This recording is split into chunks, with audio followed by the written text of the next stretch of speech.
You're listening to Carrie Lutz's Financial Survival Network, where you get valuable information you just can't find anywhere else.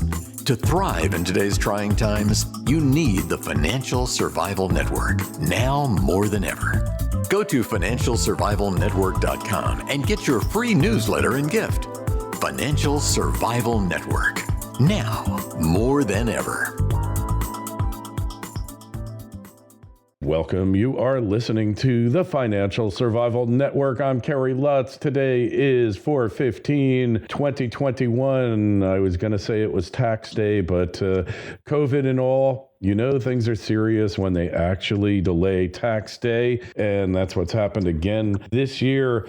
But hey, COVID will come and go. But the tax day is going to become the tax day and remain that way forever, or at least until otherwise noticed. And, well, there's a trend out there with COVID, companies incentivizing their employees to get vaccinated. And if you've been subject to this type of carrot stick type approach, we'd like to know about it.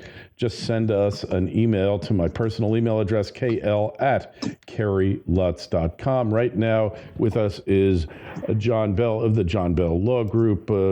John, you specialize in labor law, and we've got this maybe alarming trend, or maybe it's a unique trend, I don't know, but companies are actually paying their employees to get the vaccine. Is that a little strange? It is a little strange, and it's a little bit unique, but that's the company's decision to try to solve this problem that they have, that they want employees to get vaccinated. They don't want to force their hand. They want to make it seem like it's still voluntary, so they're offering this incentive. Now, federal law and EEOC are looking into it and haven't even given an opinion yet as to the legality of it. So that should be coming out soon. But realistically, employers should know that they may face some issues with respect to liability. For example, when you have an hourly employee and you give them a $100 or $200 bonus to get the vaccine, that's now makes it a non-discretionary bonus, which has to be calculated in their hourly wage. And if that employee worked more than 40 hours a week, their overtime rate of time and a half may now have changed. And if you have a couple of employees, well, not a big deal. But if you're dealing with hundreds of employees, that adds up, and the company could be on the hook for major litigation and damages as far as back wages and attorney's fees as a result. Now, just should be known, employers can mandate employees to get the vaccine without any type of financial incentive or otherwise. They're allowed to do it, employees at will. The only difference or distinguishing factor that an employer has to consider is if the person can't get the vaccine due to a disability or due to some religious beliefs. In that situation, the employer may have to offer them some type of accommodation based upon the religious or disability exemption. So it's kind of like a conscientious objector exemption, if you will, right? Religious beliefs prevent you from getting it. I guess if you're a Christian Scientist or Jehovah's Witness, perhaps, is that how it works? Yes, and it has to be a true belief. You can't just say it's a religious belief just to avoid getting the vaccine. In other words, if in fact you've gotten other vaccines in the past, that's going to dissuade a reasonable facts finder to believe that you're just making it up for the point that you don't want to get this particular vaccine. But even going back to the incentive pay, they have to consider that too, because if someone has a bona fide religious belief or needs an accommodation, let's say for some reason they're allergic to whatever's in the vaccine, and you're offering everybody else the incentive for getting the vaccine, then the employer, what they should be doing is offering the incentive to the individuals who can't get vaccinated by letting them undergo some type of training session on staying safe during COVID, or giving them some avenue to collect that incentive so they don't get hit with a reasonable accommodation type lawsuit. Wow. So talk about the law of unintended consequences. Who would think that you're trying to do something to help your employees, help the country, and you can get penalized for it? Yeah, I mean, furthering on that note, what I've seen a lot is, during the COVID outbreak and continuing to today, what's happening is now that offices have been opening up and are open or continue to open up, sometimes as far the employers, the supervisors make decisions not to bring certain people back, whether it be because of the person's age or because of a disability. And they're trying to be sympathetic, saying, okay, you guys don't come to the office. You could continue to work from home, but everybody else should come to the office. And in fact, the employees, if they didn't request that, they can't be treated differently based on a disability status or an age status. So even though the employer's heart might be in the right place, they might be violating the law and also subject to some damages. Oh, man. This is so what is the best way to handle this? Do you just make it voluntary and hope that as many employees as possible will partake? Because we see in many instances, first responders, hospitals, police, fire, as many as half of them are refusing to get the vaccine. It's a bad situation, isn't it?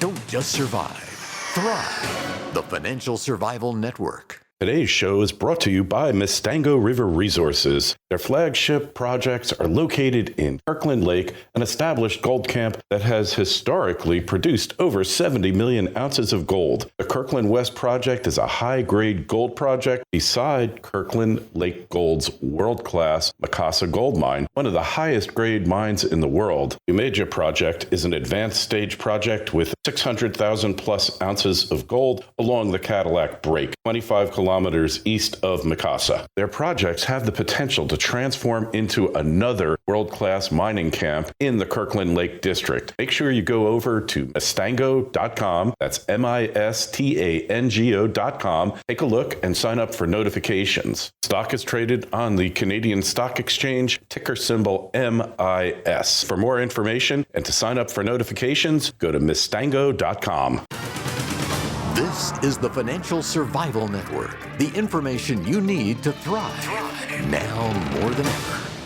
It is, and it puts employers in a really tough situation because they want to stay safe themselves. They want to make sure that their employees stay safe, and the customers or clients or the general public also stay safe. So they kind of have their hands tied. Some employers might believe also that they don't want to take the vaccine, and maybe in that situation they would be more sympathetic to a situation like that. But otherwise, everyone's generally an employee at will. If the employer says to continue working here, you must get the vaccine within a certain point of time. And if you refuse, again, absent those exceptions for the religious and disability accommodations, you have to do it or you could leave your employment.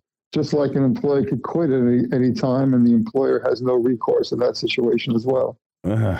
Geez. It's not easy being an employer anymore, is it? No, it's definitely not easy being an employer. In all fairness, it's not easy to be an employee during these difficult times too.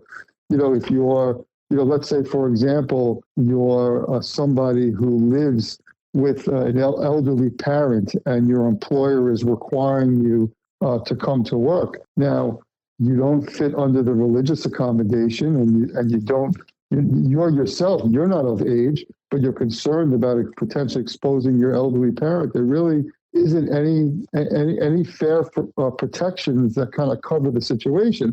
Now, that doesn't mean you can't contact your employer and ask and say, hey, listen, I'm nervous about the situation. Can I work from home?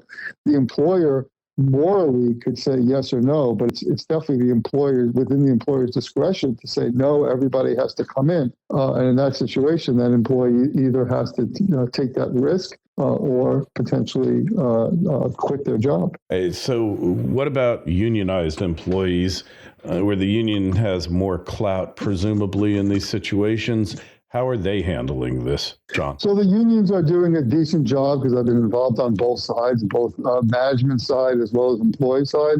They're doing a pretty good job of advocating for their bargaining unit members by, in certain situations, getting some type of hazard pay, which is an increased pay, an increased bump up for a period of time, because they're essentially, at times they put their life on the lines to ensure that people have adequate access to food and things of that nature.